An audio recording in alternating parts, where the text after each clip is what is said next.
Dans l'actualité également, c'est jour de fête nationale ce lundi à Taïwan, journée à la tonalité martiale cette année avec la menace grandissante du voisin chinois.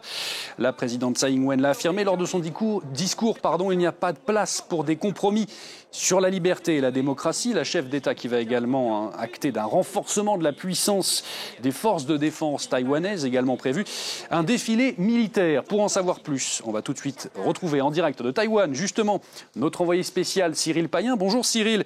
Cyril, je le disais, c'est donc une fête nationale lourde de sens cette année, avec la menace, il faut bien le dire, grandissante du voisin chinois.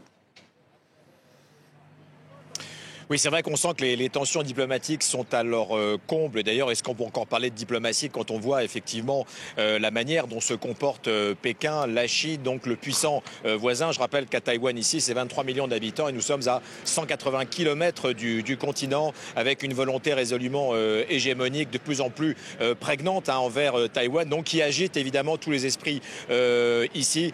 Juste un chiffre, près de 1000 avions de chasse qui ont croisé dans le détroit de Taïwan pour cette seule année. C'est un des records. Donc oui, des tensions extrêmement importantes et qui étaient en fait le reflet, vous le disiez parfaitement, du discours très ferme, presque martial de la présidente qui a eu lieu il y a quelques instants, qui vient de se terminer. Nous sommes en plein cœur de Taipei et qui appelle donc à la défense nationale, puisqu'évidemment, si la société et la démocratie Taïwan est très vivante, tout le monde n'a pas forcément les mêmes idées sur la manière d'être taïwanais, de défendre Taïwan. Il est vrai que l'Ukraine a mis un voile très important sur l'ensemble de la population et que la menace, évidemment, d'une guerre sera-t-elle en 2025, 2026 ? Les Chinois oseront-ils ? Eh bien, en tout cas, je peux vous dire, est extrêmement dans tous les esprits. Autre point important, dans quelques jours, eh bien, le 16 octobre, à Pékin, va s'ouvrir le 20e congrès du Parti communiste chinois qui va reconduire pour un 3e mandat le président Xi Jinping. Et là encore, ici à Taïwan, tous les yeux seront rivés sur Pékin